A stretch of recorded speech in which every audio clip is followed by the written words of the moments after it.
They said it made 425 horsepower, but what if I told you it was a lie? Why would Ford, a company at the peak of the muscle car wars, deliberately hide the true power of its most dangerous engine? Why would the numbers in glossy brochures never match the whispers in garages, dyno rooms, and racetracks across America?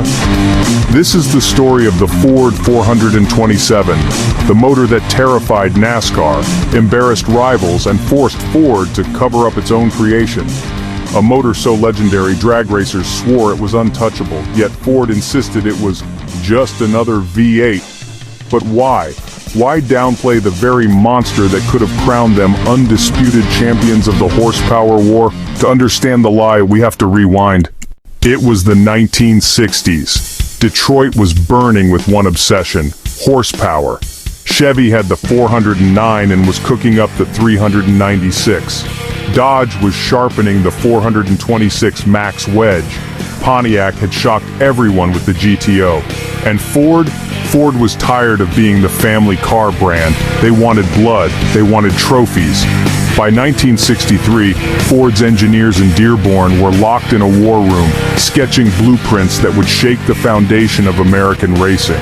They wanted a motor that could survive 7,000 revolutions per minute at Daytona and still dominate on the quarter mile. The answer came in the form of the FE block, but not just any FE. This was the 427 cubic inch monster, built with cross-bolted mains, solid lifters, forged internals, and tunnel port heads. It was never meant for ordinary streets. This was a racing weapon disguised as an engine option. But here's the catch. While Ford was building it for domination, corporate suits were already planning the lie. Why? Because telling the truth about the 427 might have ended Ford's empire before it even started. Open a 1960s Ford brochure and you'll see the numbers.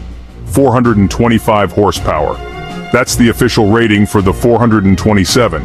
But ask any mechanic who worked in those days. Ask the racers who dropped one into a Fairlane, Galaxy, or Cobra. They'll all tell you the same thing. 425 was a joke. On dynos, in secret tests, the 427 was making well over 500 horsepower. Some even claimed close to 600 in racing trim. So why would Ford lie? Why publish smaller numbers when your rivals were bragging about every last cubic inch? Because Ford wasn't just fighting Chevy and Dodge, they were fighting rules. NASCAR had strict limits. Insurance companies were raising alarms. Government regulators were circling Detroit, threatening to shut down the horsepower war. By admitting the truth, Ford risked losing everything. So they printed the lie.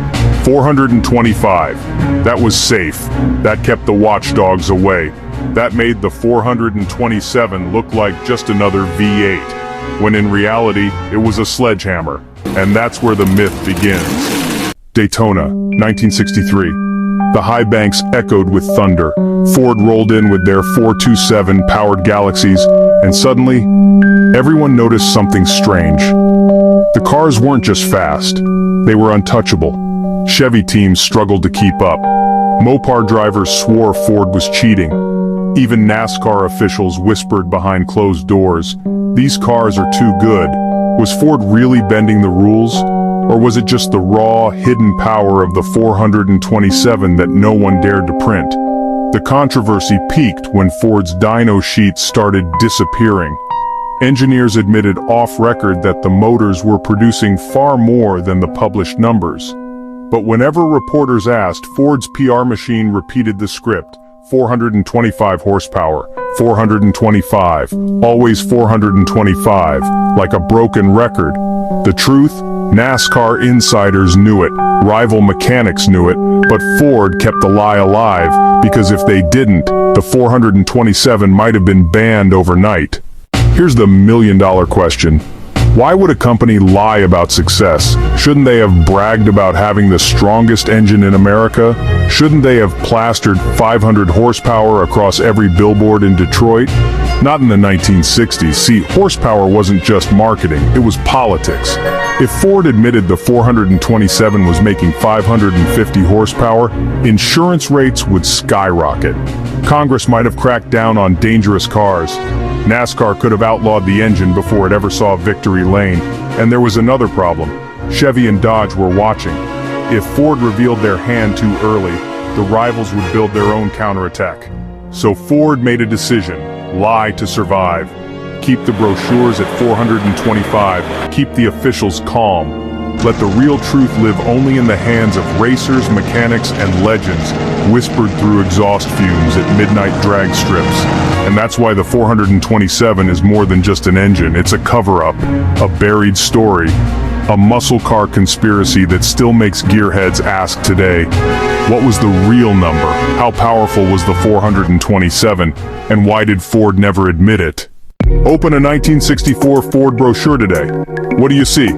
Polished chrome, smiling families, a Galaxy parked proudly in front of a white picket fence, and buried deep inside the specs sheet, one small number: 425 horsepower. That was the public face of the 427. But in the shadows, the story was very different. Mechanics who got their hands on a crate 427 noticed things didn't add up. Compression ratios, camshaft profiles, intake designs. These weren't the parts of a 425 horse engine. So why print the lie in glossy pages? Because brochures were more than marketing. They were legal shields.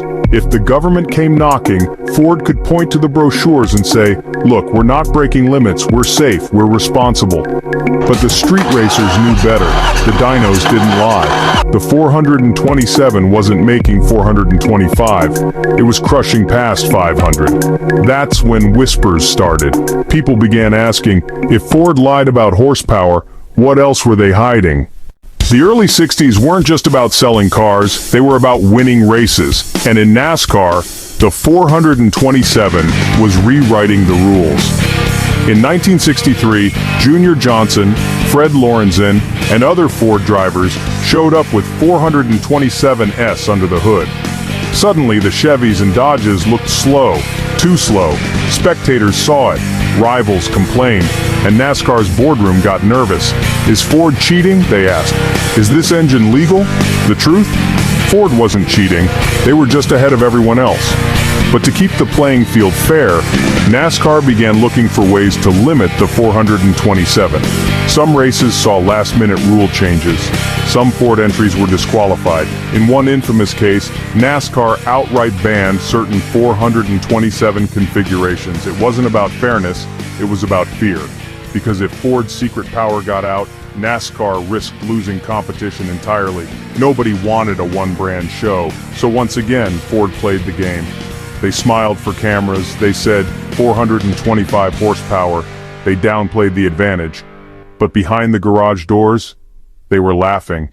The more Ford lied, the more rumors grew. Some said the 427 was making 600 horsepower on race fuel. Others swore Ford had a hidden dyno room where real numbers were locked in safes. One story claimed Ford destroyed entire sets of test sheets to keep the truth buried. Another suggested government officials pressured Detroit to cool down the horsepower war before the public caught on. And then came the wildest theory, that Ford deliberately underrated the 427 to sell cars without scaring buyers. Imagine walking into a dealer in 1965. You see a Galaxy with a 425 horse rating. Intimidating, sure, but maybe still streetable. Now imagine if the sticker said 575 horsepower. Who would insure it?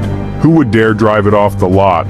Maybe, just maybe, Ford's lie wasn't just about politics. It was about selling a monster under the disguise of a gentleman. The 427 didn't just fade into history. It became a legend. Drag racers loved it. Cobra builders worshipped it. Street legends told stories of Fairlanes and Galaxies that ripped apart Chevys on Saturday nights. Even today, collectors treat the 427 like sacred ground. Ask any muscle car guy at a swap meet about Ford's FE motors, and watch their eyes light up at the mention of 427 side oiler. Because this wasn't just an engine, it was a myth born from Ford's lie. The numbers never match the truth, and that's exactly what makes the 427 so magnetic. Everyone wants to know, how strong was it really? Could it have been the greatest V8 Detroit ever built? And maybe that mystery is what keeps the 427 alive today. Not the brochures, not the lies, but the unshakable belief that Ford built something so good they had to hide it. So, what does this story mean, decades later? Why should we care about an engine Ford lied about in the 1960s? Because the 427 represents more than horsepower. It represents a time when Detroit played dirty, when racing dictated engineering, and when numbers on paper meant nothing compared to the truth in the driver's seat. It's about a company bold enough to build a monster, then scared enough to cover it up. The lie of the 427 reminds us that history isn't always written in brochures. Sometimes it's written in burnout smoke, dyno rooms, and whispered stories passed down in garages. And maybe that's the real beauty of the 427. We'll never know the true number. Was it 500, 550, 600?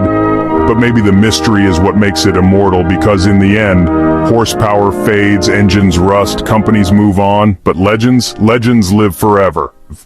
Ford lied, the brochures lied, but the cars, they never lied. Because every time a 427 roared to life, the truth echoed louder than any number on paper. The lie was the cover, the engine was the revolution. And that's why, even today, the 427 is not just remembered, it's worshipped. This is Apex from Mythic Car Stories. Like, subscribe, and join the adventure.